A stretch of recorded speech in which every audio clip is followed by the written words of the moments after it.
First video in a very long time from this here baboon in Raglan.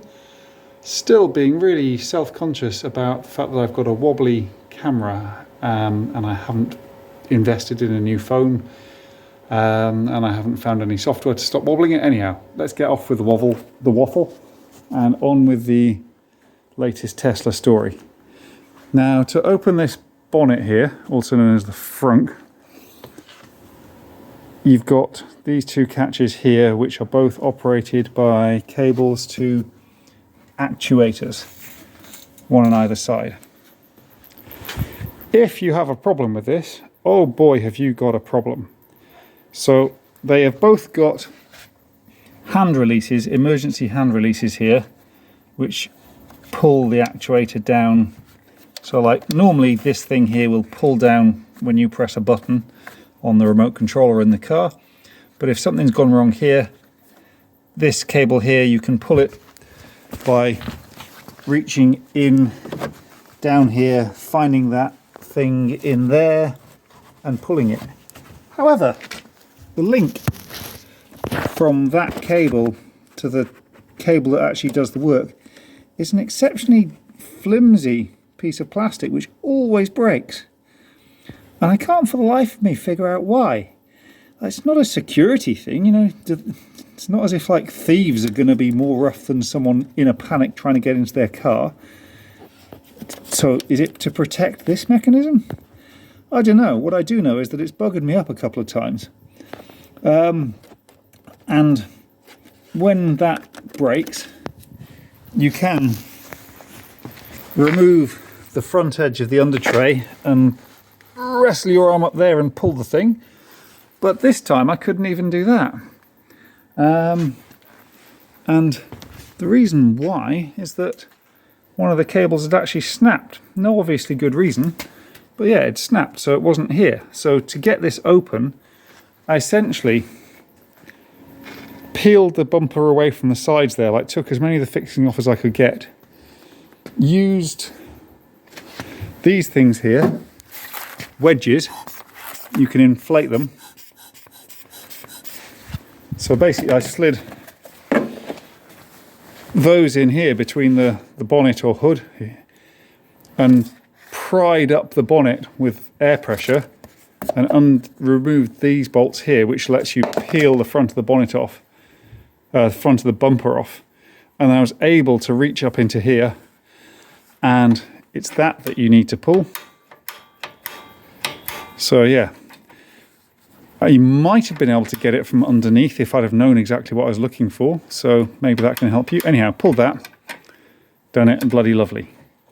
That's not lovely. That's a collar that's broken. So to repair it, I have just got some brake wire, and I've put it in here.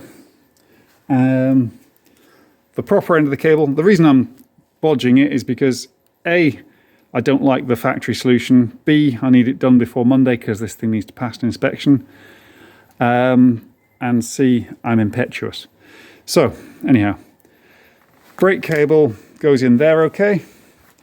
This little hook is meant to go into the actuator. So here it is on the working one. You can sort of see that little metal tongue sticking out of there. On this side, of course, brake cable doesn't do that. So where are we looking? Ting, ting, ching, there. So I just pulled it through and wrapped it around many times. And then I've pulled it over the top of the thing. This is what the emergency cable pulls down. It pulls that down. So I've pulled it over the top of that. And then down into the emergency release. Which is now over here. Obviously I'll have to cut it off, but at the moment I can emergency open my trunk from half a metre away. And yeah, that should be immune to plastic breakages down there on that little linking thing. Probably something else will go wrong, but hey, I now know how to fix it.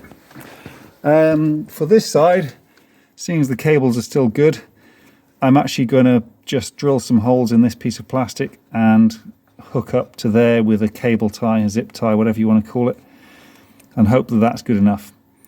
But yeah, I am rapidly, honestly, losing faith in these cars. I used to think that this was the best car ever made, but sadly made by a company whose management and especially boss were horrible people. But now this car is what, 7 years old? The autopilot computer has started playing up. The main screen is being really slow to boot up and do anything. I'm not on the latest software, but I have updated the software version, and now I've got to press 2 buttons to get to screen demist or heated seats, which I absolutely hate. And there's no easy way of downgrading the software. Yeah, I'm gradually thinking that this car is possibly going to become a liability before too long. I've got a friend who has basically made his own central ECU for a Mitsubishi Outlander plug-in hybrid. He runs the car off a hybrid, off an Arduino, instead of off the main VCU, the Mitsubishi VCU. And I hope someone comes up with something like that for the Tesla, because I've got no faith in the Tesla computers continuing to work. So yeah, maybe you guys already know of someone who's done that project. If so, let me know in the comments down below. And if you have either a recommendation for a not very expensive camera stabilization software or a not expensive phone that's got good camera stabilization in it, that's not an Apple, please let me know, because I hate the fact that these videos are so shaky, but I'm not about to drop, a couple of thousand New Zealand on a new phone. This one was $300. It's a Samsung. It's a horrible phone, but it works, apart from this camera stuff. Anyhow, enough about me and my rantings and thingamajigs. There's how you fix the front of a front of a Tesla if you are wanting to do it ghetto styles. I've been the Electric Baboon. You've been my audience. Thank you. Goodbye. Well, almost goodbye. Let's now move on to the finished job and count the zip ties. Pause now and see if you can guess how many I used. Tesla bonnet release issues. Repairs zip tie crazy. 1, 2, 3, 4, 5, 6. Yeah, I think that's all. There isn't one down there. There's just my dodgily made cable to get the release and the emergency with one bike brake cable rather than Tesla's stupid flimsy system.